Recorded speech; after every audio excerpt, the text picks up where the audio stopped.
साल 2014 में प्रधानमंत्री के तौर पर शुरू हुआ मेरा सेवा काल, ये सेवा काल निरंतर जारी है। इतने वर्षों में हमारी सरकार पर भ्रष्टाचार का एक भी दाग नहीं लगा। जबकि आजादी के बाद कांग्रेस की सरकारें जो 60-65 साल तक सरकार में रही है, उनके भ्रष्टाचार की लंबी लिस्ट है। आरजेडी का भ्रष्टाचार तो बिहार का बच्चा बच्चा जानता है। मेरा साफ मानना है कि भ्रष्टाचार के विरुद्ध लड़ाई को अगर अंजाम तक पहुंचाना है तो कोई भी कार्रवाई के दायरे से बाहर नहीं होना चाहिए।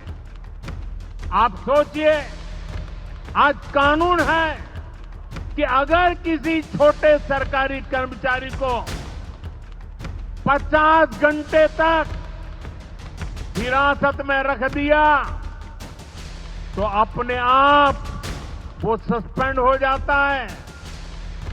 ड्राइवर हो, छोटा क्लार्क हो, प्यून हो, उसकी जिंदगी हमेशा हमेशा के लिए तबाह हो जाती है। लेकिन अगर कोई मुख्यमंत्री है, कोई मंत्री है, कोई प्रधानमंत्री है, तो वो जेल में रह करके भी सत्ता का सुख पा सकता है। ये कैसे हो सकता है? हमने कुछ समय पहले ही देखा है कि कैसे जेल से ही फाइलों पर साइन किए जा रहे थे, जेल से ही सरकारी आदेश निकाले जा रहे थे। नेताओं का अगर यही रवैया रहेगा तो ऐसे भ्रष्टाचार के विरुद्ध लड़ाई कैसे लड़ी जा सकती है? साथियों, संविधान हर जनप्रतिनिधि से ईमानदारी और पारदर्शिता की उम्मीद करता है। हम संविधान की मर्यादा को तार तार होते नहीं देख सकते। इसलिए एनडीए सरकार भ्रष्टाचार के खिलाफ एक ऐसा कानून लाई है जिसके दायरे में देश का प्रधानमंत्री भी है। इस कानून में मुख्यमंत्री और मंत्रियों को भी शामिल किया गया है। जब ये कानून बन जाएगा तो प्रधानमंत्री हो या मुख्यमंत्री या फिर कोई भी मंत्री, उसे गिरफ्तारी के 30 दिन के अंदर जमानत लेनी होगी और अगर जमानत नहीं मिली तो 31वें दिन उसे कुर्सी छोड़नी पड़ेगी।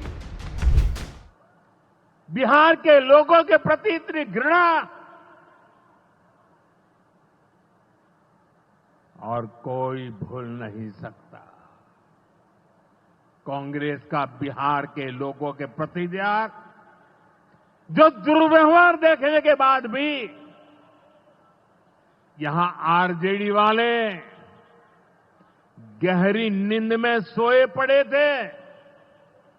भाइयों बहनों, बिहार की एनडीए सरकार कांग्रेस और इंडी गठबंधन वालों के इस नफरती अभियान का जवाब दे रही है। बिहार के बेटे बेटी को यहीं पर रोजगार मिले, सम्मान की जिंदगी मिले, मां बाप की वो देखभाल कर सके, इसी सोच के साथ हम काम कर रहे हैं। अब बिहार में बड़े बड़े प्रोजेक्ट बन रहे हैं। गयाजी जिले के डोभी में बिहार का सबसे बड़ा इंडस्ट्रियल एरिया तैयार हो रहा है। गयाजी में एक टेक्नोलॉजी सेंटर की स्थापना भी की जा रही है। आज ही यहां बक्सर थर्मल प्लांट का, पावर प्लांट का शुभारंभ भी हुआ है। कुछ ही महीने पहले मैंने औरंगाबाद में भी Navinagar super thermal power project की आधारशिला रखी थी। भागलपुर के पीरपैंती में भी नया थर्मल पावर प्लांट बनेगा। इस पावर प्लांट से बिहार में बिजली की आपूर्ति बढ़ेगी। और आप सब जानते हैं, जब बिजली उत्पादन बढ़ता है तो क्या होता है? घरों में बिजली की सप्लाई बढ़ती है और उद्योगों को भी ज्यादा से ज्यादा बिजली मिलती है और इससे भी रोजगार के नए मौके बनते हैं। साथियों, बिहार के युवाओं को पक्की सरकारी नौकरी देने के लिए नीतीश जी ने बड़ा अभियान चलाया हुआ है। ये नीतीश जी हैं, तभी यहां शिक्षकों की भर्ती भी पूरी पारदर्शिता से हुई। साथियों, यहां के नौजवानों को ज्यादा से ज्यादा संख्या में बिहार में ही रोजगार मिले, उन्हें नौकरी के लिए पलायन न करना पड़े, इसमें केंद्र सरकार की एक नई योजना से भी बहुत बड़ी मदद मिलने वाली है। अभी पिछले सप्ताह इस 15 अगस्त से ही देश भर में प्रधानमंत्री विकसित भारत रोजगार योजना लागू हुई है।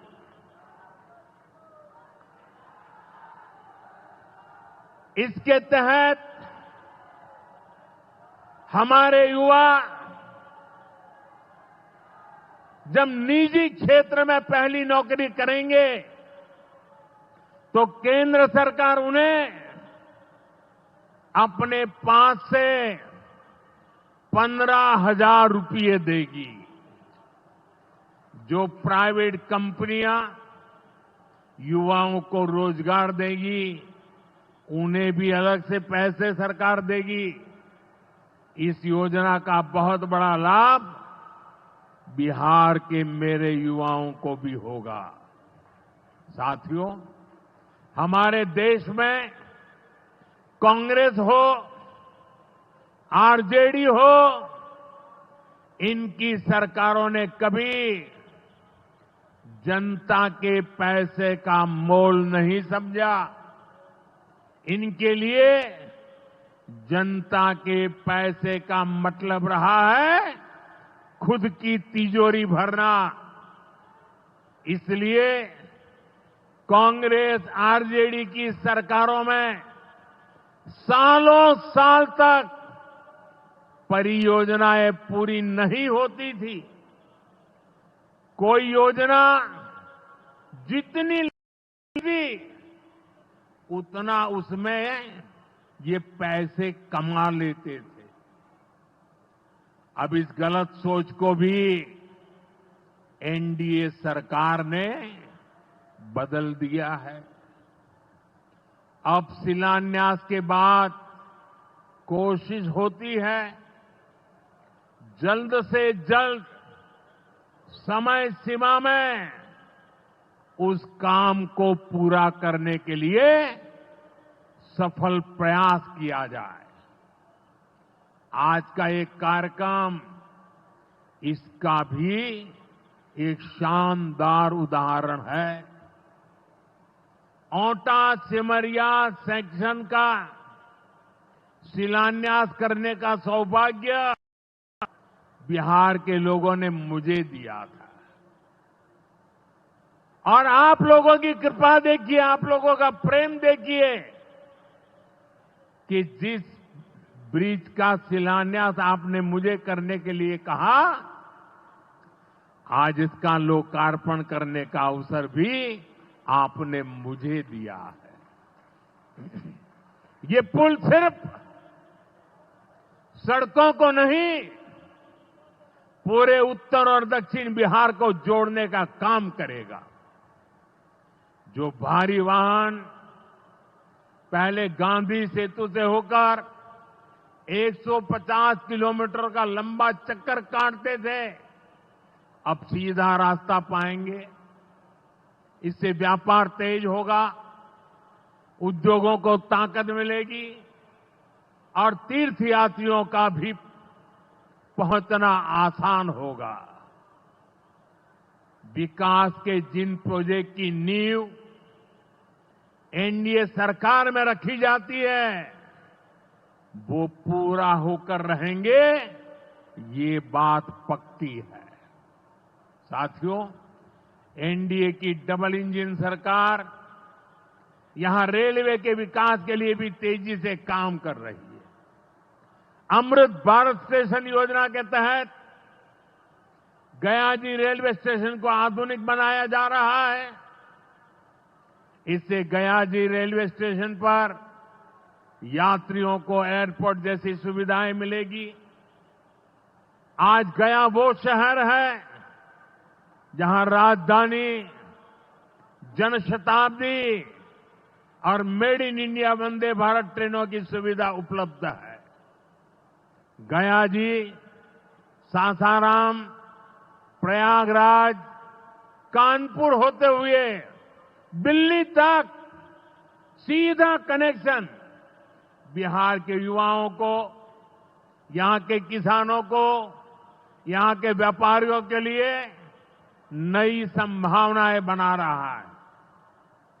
भाई और बहनों, आपके आशीर्वाद से, देश के अटूट भरोसे के कारण साल 2014 में प्रधानमंत्री के तौर पर शुरू हुआ मेरा सेवा काल, ये सेवा काल निरंतर जारी है। इतने वर्षों में हमारी सरकार पर भ्रष्टाचार का एक भी दाग नहीं लगा। जबकि आजादी के बाद कांग्रेस की सरकारें जो 60-65 साल तक सरकार में रही है, उनके भ्रष्टाचार की लंबी लिस्ट है। आरजेडी का भ्रष्टाचार तो बिहार का बच्चा बच्चा जानता है। मेरा साफ मानना है कि भ्रष्टाचार के विरुद्ध लड़ाई को अगर अंजाम तक पहुंचाना है तो कोई भी कार्रवाई के दायरे से बाहर नहीं होना चाहिए।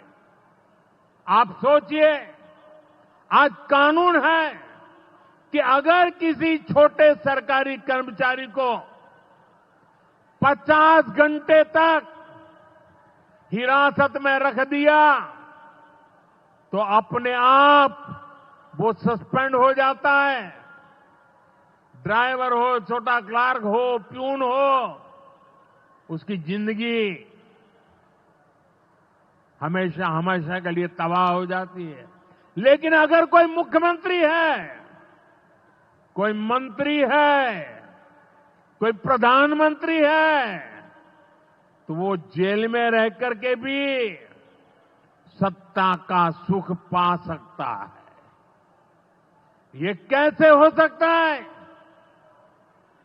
हमने कुछ समय पहले ही देखा है कि कैसे जेल से ही फाइलों पर साइन किए जा रहे थे, जेल से ही सरकारी आदेश निकाले जा रहे थे। नेताओं का अगर यही रवैया रहेगा तो ऐसे भ्रष्टाचार के विरुद्ध लड़ाई कैसे लड़ी जा सकती है? साथियों, संविधान हर जनप्रतिनिधि से ईमानदारी और पारदर्शिता की उम्मीद करता है। हम संविधान की मर्यादा को तार तार होते नहीं देख सकते। इसलिए एनडीए सरकार भ्रष्टाचार के खिलाफ एक ऐसा कानून लाई है जिसके दायरे में देश का प्रधानमंत्री भी है। इस कानून में मुख्यमंत्री और मंत्रियों को भी शामिल किया गया है। जब ये कानून बन जाएगा तो प्रधानमंत्री हो या मुख्यमंत्री या फिर कोई भी मंत्री, उसे गिरफ्तारी के 30 दिन के अंदर जमानत लेनी होगी और अगर जमानत नहीं मिली तो 31वें दिन उसे कुर्सी छोड़नी पड़ेगी।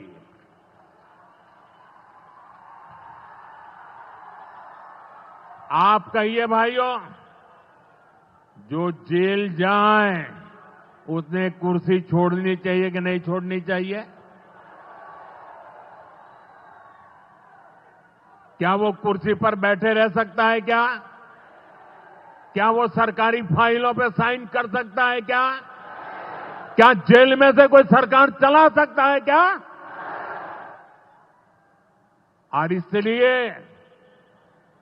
ऐसा सख्त कानून बनाने की तरफ हम आगे बढ़ रहे हैं। लेकिन साथियों, ये आरजेडी वाले, ये कांग्रेस वाले, ये लेफ्ट वाले इस कानून का विरोध कर रहे हैं। ये बहुत गुस्से में है और कौन नहीं जानता उनको किस बात का डर है। जिसने पाप किया होता है वो अपने पाप को दूसरों से छुपाता है, लेकिन खुद को भीतर से जानता है कि क्या खेल खेला है। इन सब का भी यही हिसाब है। ये आरजेडी और कांग्रेस वाले कोई बेल पर बाहर है, कोई रेल के खेल में अदालत के चक्कर लगा रहा है, और जो जमानत पे बाहर घूम रहे हैं भी आज इस कानून का विरोध कर रहे हैं। इन्हें लगता है कि अगर जेल चले गए तो इनके सारे सपने चकनाचूर हो जाएंगे, और इसलिए सुबह शाम ये लोग मोदी को भांति भांति की गाली दे रहे हैं और इतने बौखलाए हुए हैं कि इस जनहित के कानून का विरोध कर रहे हैं। हमारे राजेंद्र बाबू, बाबा साहब आंबेडकर ने कभी सोचा भी नहीं था, कभी कल्पना भी नहीं की होगी कि सत्ता के भूखे लोग भ्रष्टाचार करेंगे और जेल जाने पर भी कुर्सी से चिपके रहेंगे।